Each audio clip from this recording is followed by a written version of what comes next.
मैं नरेश दजीज, प्रोफेसर गोविंद स्वरूप जो हाल ही में गुजर गए 7 सितंबर 2020 को, उनकी याद में मैं आपसे कुछ कहना चाहता हूँ।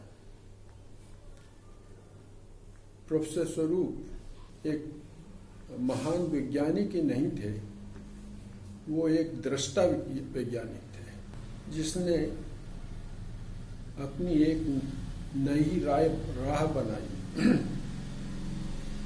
सही मायने में उनको राहों का अन्वेषी कहा जा सकता है। उन्होंने रेडियो एस्ट्रोनॉमी की नई साइंस का भारत में जन्म दिया। रेडियो एस्ट्रोनॉमी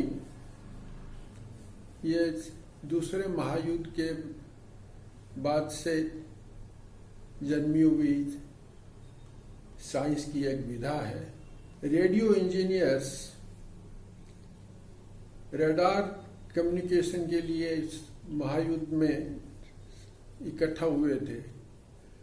युद्ध के बाद में उन्होंने वो रडार्स को इकट्ठा करके उसी से रेडियो एंटेना बना के तारे और दीर्घकाय गैलेक्सी, स्टार्स, इन सब का निरीक्षण करना शुरू किया।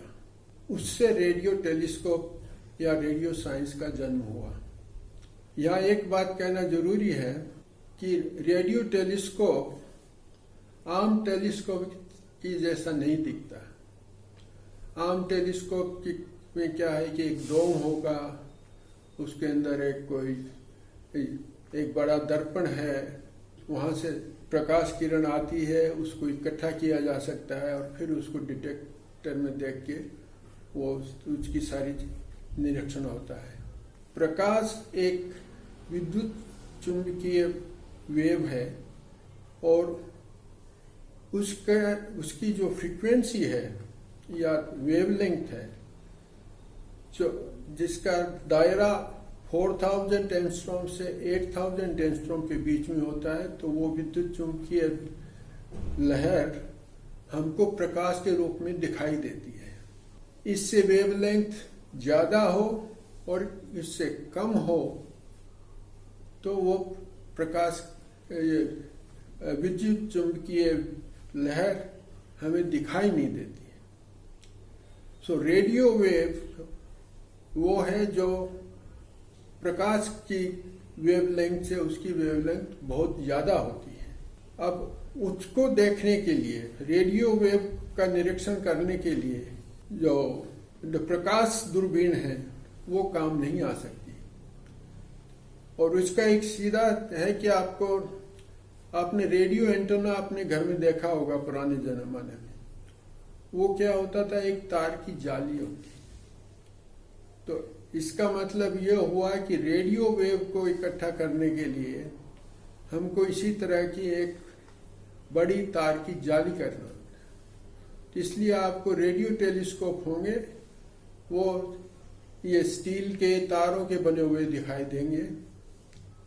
उसके आसपास कोई डोम होने की जरूरत नहीं है कि डोम आप इसलिए करते हैं कि आसपास का प्रकाश आपके साथ इसमें आपके निरीक्षण में बाधा नहीं पहुंचाए। पर यहाँ जो प्रकाश आप है उसका प्रकाश का इससे कोई ताल्लुक नहीं है। हाँ, यहाँ ताल्लुक कब आता है कि आप ऐसा कुछ करें जिसमें रेडियो ध्वनि की तो उस लिहाज से देखा जाए तो ये अपना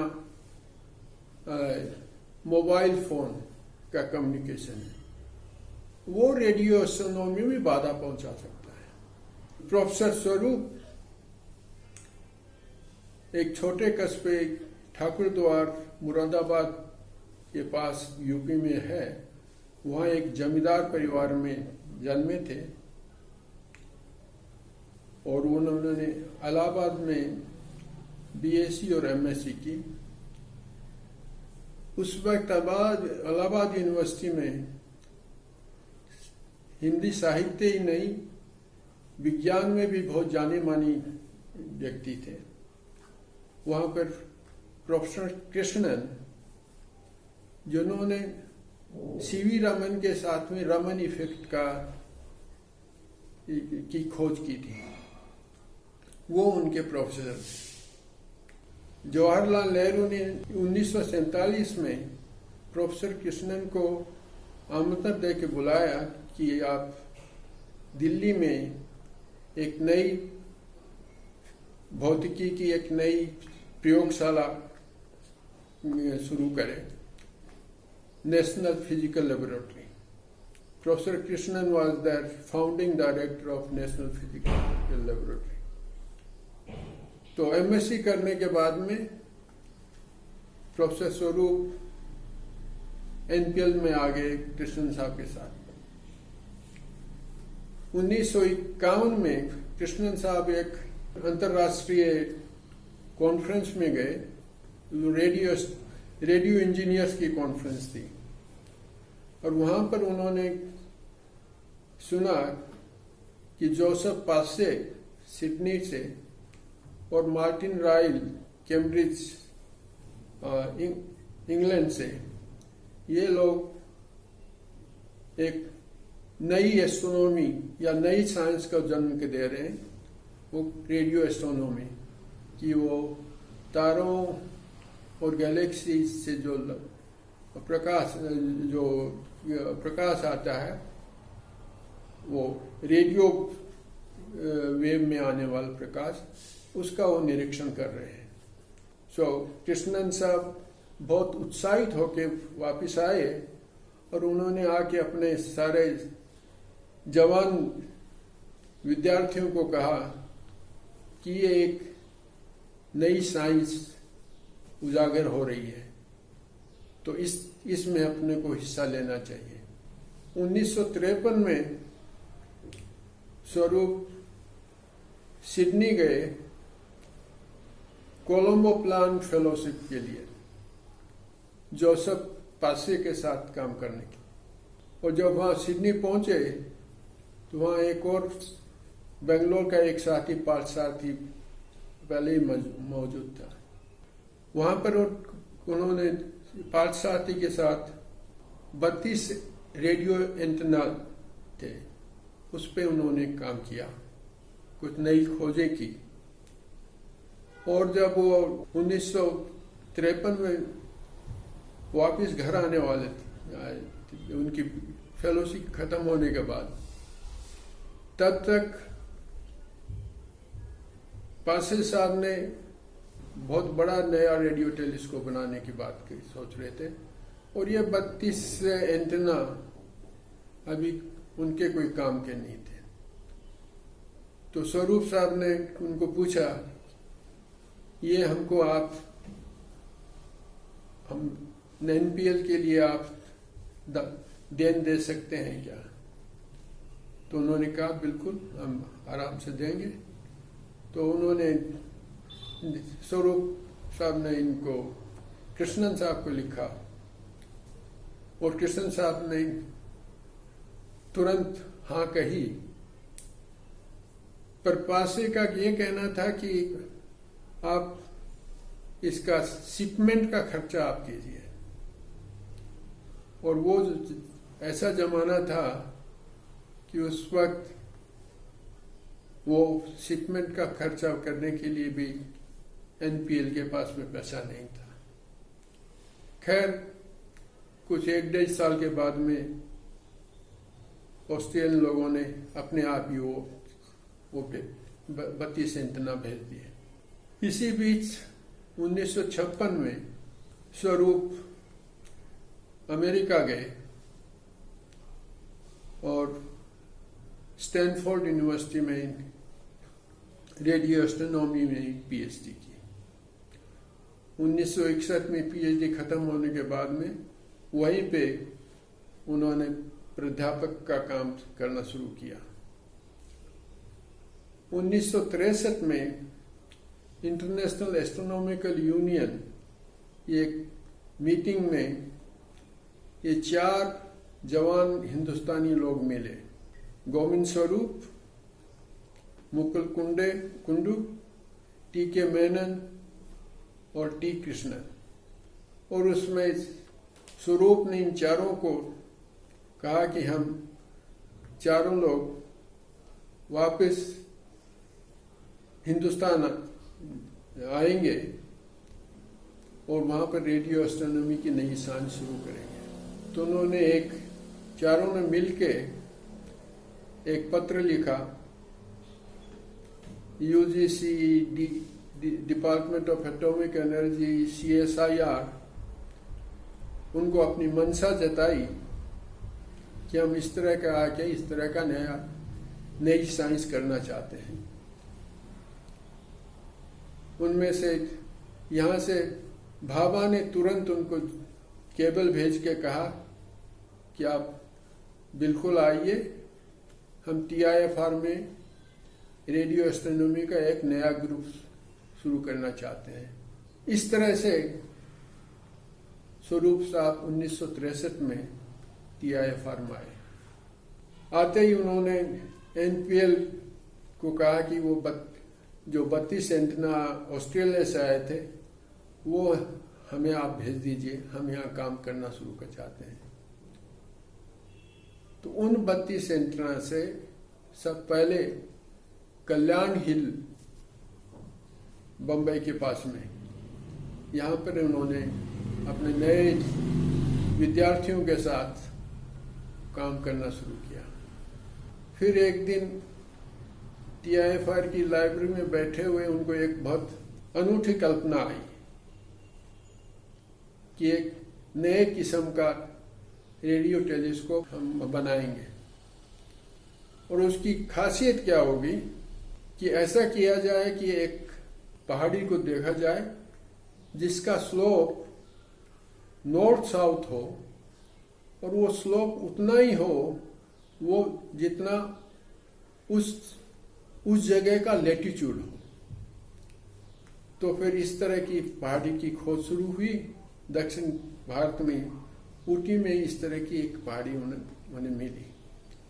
वहां पर उन्होंने वो अपना नया टेलीस्कोप और सिलिंड्रिकल एंटेना, ये सारे स्टील का फ्रेमवर्क होता है, इस तरह का एक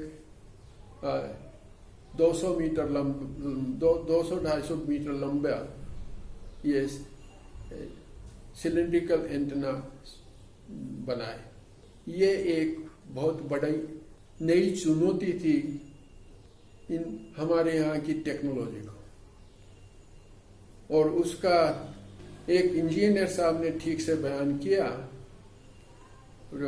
टाटा कंसल्टेंसी के इंजीनियर, कि ये इससे पहले हम 1 फुट की एक्यूरेसी में काम करते थे और इस टेलीस्कोप में हमें 1 मिलीमीटर की एक्यूरेसी तक पहुंचाया। तो यह केवल एक विज्ञान का ही बहुत बड़ी उपलब्धि नहीं थी, ये टेक्नोलॉजी की भी बहुत बड़ी उपलब्धि थी। और इस तरह से जब नए वैज्ञानिक उपकरण बनाए जाते हैं तो उसके साथ टेक्नोलॉजी भी बहुत बढ़ती है। ऊटी टेलीस्कोप में उस वक्त यह भी था कि आप किस तरह का काम करना चाहेंगे, निरीक्षण करना चाहेंगे।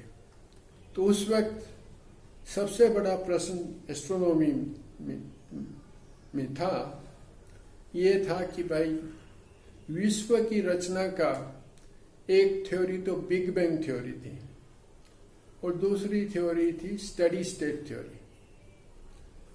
इन दोनों थ्योरीज में से सही कौन सी है, और इसको जानने के लिए आपको दूर के सितारे या सितारे पुंज, गैलेक्सीज, उनकी साइज आपको मापनी होगी।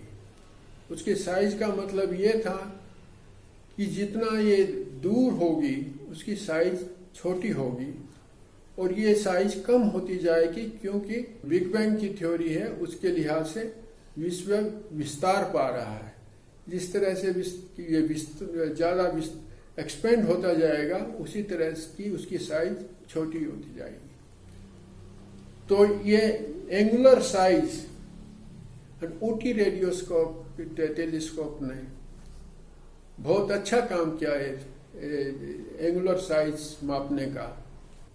और ये एक ऐसी बात थी कि इतना जल्दी 4-5 साल में ये टेलीस्कोप बना के इन लोगों ने जो दुनिया के सबसे सर्वोत्तम जो रेडियो एस्ट्रोनॉमी के ग्रुप थे उनके साथ टक्कर ली। उसके बाद बैठने वाले नहीं, उनको हमेशा कुछ नया सूझता रहता है और नया और बहुत बड़ा और अनूठा सूझता रहता है। फिर उन्होंने ये जो आज GMRT है, giant metre wave radio telescope की कल्पना की।